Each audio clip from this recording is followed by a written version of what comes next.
नमस्कार साथियों, inside academy के इस डिजिटल प्लेटफॉर्म पर आप सभी का स्वागत है। मध्य प्रदेश की राज्य व्यवस्था पर आधारित जो सीरीज़ हमारे इस प्लेटफॉर्म पर चल रही है, इसी की अगली कड़ी में हम जानेंगे मध्य प्रदेश के मुख्यमंत्रियों के बारे में। मध्य प्रदेश के मुख्यमंत्री कौन मध्य प्रदेश के मुख्यमंत्री रहे हैं, कब रहे हैं, क्या उनके बारे में कुछ विशेष तथ्य हैं, उनके कार्यकाल में घटित हुई कोई महत्वपूर्ण घटना जो हमारे एग्ज़ाम के दृष्टिकोण से महत्वपूर्ण है, इन सब के बारे में विस्तार से चर्चा करेंगे। सबसे पहले आपको बता दें मध्य प्रदेश के माननीय मुख्यमंत्री और सदन के नेताओं की सूची। आप जानेंगे सबसे पहले रविशंकर शुक्ल, पंडित रविशंकर शुक्ल। ये जो आपको चार्ट दिखाई दे रहा है, इस चार्ट में आपको मध्य प्रदेश के जो अब तक के सभी मुख्यमंत्री रहे हैं, इनके कार्यकाल से संबंधित व इनकी किस अवधि से लेकर किस अवधि तक इनका कार्यकाल रहा है, इस विषय में विस्तार से जानकारी प्रदान की गई है। इसमें जानने लायक सिर्फ आपको चौथी चीज़ है, जो है पंडित द्वारका प्रसाद मिश्र के बाद श्रीमती विजया राजे सिंधिया। जो ये नाम आपको दिख रहा है, ये नाम आपके लिए महत्वपूर्ण है क्योंकि इस समय श्रीमती विजया राजे सिंधिया सदन की नेता थी और उस समय जो मुख्यमंत्री थे वे श्री गोविंद नारायण सिंह हुआ करते थे। श्री गोविंद नारायण सिंह कार्यकाल में श्रीमती विजया राजे सिंधिया सदन की नेता रही हैं, जबकि आसानी से यह होता नहीं है। हमेशा जो सदन का नेता होता है वही मुख्यमंत्री कहलाता है, परंतु मध्य प्रदेश के इतिहास में ऐसा पहली बार हुआ है। अब आइए चलते हैं, जानते हैं कि हमारे प्रदेश के जो मुख्यमंत्री रहे हैं उनके बारे में क्या क्या विशेष तथ्य हमें प्राप्त होते हैं, इसकी जानकारी हमें कैसे प्राप्त होती है। पंडित रविशंकर शुक्ल के बारे में जानते हैं। पंडित रविशंकर शुक्ल अविभाजित मध्य प्रदेश, या हम बोल सकते हैं कि मध्य प्रदेश में 1956 में जब मध्य प्रदेश का गठन हुआ था उस समय प्रथम मुख्यमंत्री थे और इनका निधन जो है इनके कार्यकाल के दौरान ही हो गया था। इससे पहले ये सेंट्रल प्रोविंस और बरार के भी मुख्यमंत्री रहे हैं। सेंट्रल प्रोविंस और बरार, या आप जिस बोल सकते हैं कि जिसकी राजधानी नागपुर थी, उस पार्ट के भी ये मुख्यमंत्री हुआ करते थे। भगवंत मंडलोई की बात करते हैं तो भगवंत राव मंडलोई संविधान सभा के सदस्य रहे हैं। वह यह पद्म विभूषण से भी सम्मानित किए गए थे। भगवंत राव मंडलोई संविधान सभा के सदस्य हैं, वह पद्म विभूषण से भी सम्मानित किए गए थे। कैलाश नाथ काटजू की बात करें तो पहले मुख्यमंत्री थे जिनके विरुद्ध अविश्वास प्रस्ताव आया था। ये मध्य प्रदेश के ऐसे पहले मुख्यमंत्री थे जिनके विरुद्ध अविश्वास प्रस्ताव आया था और ये प्रस्ताव विष्णुनाथ तामस्कर के द्वारा 1957 में लाया गया था। केंद्र सरकार में रक्षा मंत्री के पद पर, गृह मंत्री एवं विधि मंत्री के पद पर भी इन्होंने कार्य किया था। इनके द्वारा my parent and reminiscence and experiment in advocacy नामक पुस्तकों का भी लेखन कार्य किया गया है। मध्य प्रदेश का मुख्यमंत्री बनने से पहले ही पश्चिम बंगाल एवं उड़ीसा के राज्यपाल भी रहे थे। इनके बारे में बहुत विस्तार में हमने जाना है। श्री कैलाशनाथ काटजू। द्वारका प्रसाद मिश्र के बारे में जानते हैं। डीपी मिश्र के नाम से वह आधुनिक जो है चाणक्य की इन्हें संज्ञा दी गई है कि राजनीति के ये चाणक्य थे। इनकी पुस्तक है सबसे इम्पोर्टेंट कृष्णायन महाकाव्य एवं लिविंग इन अ ईरा, इनकी आत्मकथा का नाम है।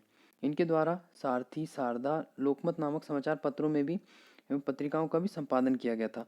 राजनीति का इन्हें चाणक्य कहा जाता, ये इसलिए कहा जाता था क्योंकि जब इंदिरा गांधी प्रधानमंत्री बनी उस समय जो भी राजनीतिक समीकरण थे वो इनके द्वारा ही व्यवस्थित किए गए। वह सारी राजनीतिक जो प्रक्रियाएं हुई इंदिरा गांधी के प्रधानमंत्री बनने के क्रम में वो इनके द्वारा ही नियंत्रित की जा रही थी, इसलिए इन्हें राजनीति का चाणक्य कहा जाता है। अब बात करते हैं गोविंद नारायण सिंह। गोविंद नारायण सिंह मध्य प्रदेश के इतिहास में ऐसे मुख्यमंत्री रहे हैं जिनके बारे में कहा जाता है कि साधारणतः मुख्यमंत्री ही सदन का नेता होता है, परंतु इनके कार्यकाल में श्रीमती विजया राजे सिंधिया का कद इतना बड़ा था कि वे सदन की नेता रहीं। वह मुख्यमंत्री गोविंद नारायण सिंह थे। यह भारतीय प्रशासनिक सेवा के एक अधिकारी थे। अब राजा नरेश चंद की बात करते हैं। राजा नरेश चंद ये प्रथम आदिवासी मुख्यमंत्री थे और ये सारंगगढ़ रियासत जो थी, जो हमारे छत्तीसगढ़ में वर्तमान में पड़ती है, वहाँ से आते थे और पहले आदिवासी मुख्यमंत्री थे। अब बात करते हैं आगे श्यामचरण शुक्ल की। पंडित श्यामचरण शुक्ल प्रदेश के प्रथम मुख्यमंत्री पंडित रविशंकर शुक्ल के पुत्र थे। ये हमने देखा था पंडित रविशंकर शुक्ल जो कि मध्य प्रदेश के प्रथम मुख्यमंत्री थे, उनके पुत्र थे और प्रदेश में पहली बार राष्ट्रपति शासन जब लगाया गया वो इन्हीं के कार्यकाल में 1977 में लगाया गया था। 3 बार ये मुख्यमंत्री रहे और रायपुर से प्रकाशित हिंदी दैनिक महाकौशल के संस्थापक संपादक थे। ये इन्होंने महाकौशल नामक एक हिंदी दैनिक आता है उसके संस्थापक संपादक भी रहे हैं। ये प्रकाश चंद्र सेठी की बात करते हैं। इन्हें योजना आयोग वाला मुख्यमंत्री कहते हैं। यह राज्य योजना आयोग के प्रथम अध्यक्ष थे। यह एशियाई विकास बैंक, जो हमारा एशियाई विकास बैंक है, और IBRD जो विश्व बैंक के गवर्नर भी रहे हैं। ये प्रकाश चंद्र सेठी इतने बड़े नीतिकार थे, रणनीतिकार, इन्होंने राज्य योजना आयोग बनाया और एशियाई विकास बैंक व IBRD विश्व बैंक के गवर्नर के पद पर भी रहे। कैलाश जोशी की बात करते हैं हम। कैलाश जोशी, इनका राजनीति का संत के नाम से भी जाना जाता है। हाल ही में इनकी मृत्यु हुई है। प्रदेश के प्रथम गैर कांग्रेसी मुख्यमंत्री रहे। ये पहले ऐसे मुख्यमंत्री थे जो गैर कांग्रेसी सरकार से मिलकर बने हुए थे। अब बात करते हैं वीरेंद्र कुमार सकलेचा। 1967 में उप मुख्यमंत्री बनाए गए थे। सुंदरलाल पटवा की बात करते हैं। इनके कार्यकाल में प्रदेश में 2 बार राष्ट्रपति शासन लगाया गया, जो प्रदेश में 1980 में और 1992-93 में राष्ट्रपति शासन लगाया गया था, वो इन्हीं के कार्यकाल में लगाया गया था। अर्जुन सिंह की बात करें तो अर्जुन सिंह, राजनीति में इनका इतना बड़ा कद था कि ये कई बार कई पदों पर आसीन रहे। जैसे सबसे छोटा कार्यकाल रहा है इनका, सबसे पहली बात करें हम तो 1 दिन का। इसके बाद सर्वाधिक अविश्वास जो प्रस्ताव आए वो इन्हीं के विरुद्ध लाए गए। लगभग 5 बार इनके विरुद्ध अविश्वास प्रस्ताव लाए गए और सबसे ज़्यादा सुंदरलाल पटवा द्वारा लाया गया था इनके प्रति अविश्वास प्रस्ताव। भोपाल गैस त्रासदी के दौरान जो मुख्यमंत्री थे वो अर्जुन सिंह ही हुआ करते थे। पंजाब राज्य की राज्यपाल भी बनाए गए। कार्यकाल के दौरान फूलन देवी के आत्मसमर्पण के लिए इन्होंने प्रोत्साहित किया। इन्होंने जो चंबल की जो डाकू थी फूलन देवी जी, इनको भी आत्मसमर्पण के लिए प्रेरित किया और इन्हें कई राजनीतिक पदों पर, इन्होंने कांग्रेस के बड़े और विशेष राजनीतिक पदों पर भी अपनी सेवाएं प्रदान की। बात करते हैं मोतीलाल वोरा। मोतीलाल वोरा का जन्म नागौर राजस्थान में हुआ था। अभी हाल ही में कुछ दिनों पहले ही इनकी मृत्यु हुई है। अब बात करेंगे हम दिग्विजय सिंह। दिग्विजय सिंह या दिग्गी राजा के नाम से मशहूर दिग्विजय सिंह, इनके कार्यकाल के दौरान मध्य प्रदेश राज्य का विभाजन हुआ था। सन 2000 में जब मध्य प्रदेश और छत्तीसगढ़ का विभाजन हुआ, उस समय यही मुख्यमंत्री थे। प्रदेश में पंचायती राज व्यवस्था इनके कार्यकाल के दौरान लागू हुई। जब प्रदेश में पंचायती राज व्यवस्था लागू हुई वो इनके कार्यकाल में लागू हुई थी। उमा भारती की बात करें हम तो उमा भारती प्रदेश की प्रथम महिला मुख्यमंत्री रही। उमा भारती का कार्यकाल लगभग 2004 के आसपास था, 2003-2004। ये प्रदेश की प्रथम महिला मुख्यमंत्री रही हैं। बाबूलाल गौर या बुलडोजर मंत्री। बाबूलाल गौर यह गोवा मुक्ति आंदोलन से जुड़े थे। सरकार द्वारा उन्हें 1974 में स्वतंत्रता संग्राम सेनानी के रूप में सम्मानित किया गया था।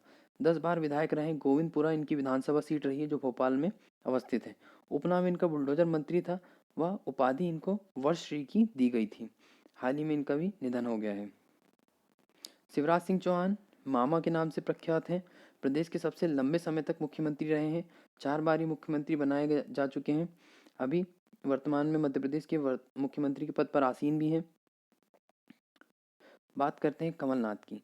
कमलनाथ जो कि अभी जब हमारी ये वर्तमान जो चल रही विधानसभा है इसके मुख्यमंत्री थे, और जब सरकार बदली, आप जानते हैं कि राजनीतिक घटनाक्रम जैसे परिवर्तित हुआ, वापस से बीजेपी की सरकार आई। उससे पहले जो 2 साल का लगभग कार्यकाल था वो कांग्रेस सरकार ने पूरा किया।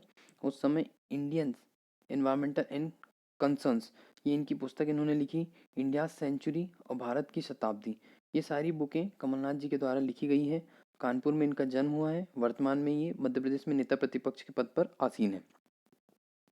आज के लिए बस इतना ही साथियों। मध्य प्रदेश के मुख्यमंत्री एवं उनसे जुड़े प्रमुख तथ्यों में बस इतना ही। धन्यवाद। आप हमें टेलीग्राम पर, फेसबुक पर और यूट्यूब पर भी हमारे साथ जुड़ सकते हैं। वह आपको परीक्षा उपयोगी बहुत सारी सामग्री इनसे प्राप्त कराई जाएगी। धन्यवाद।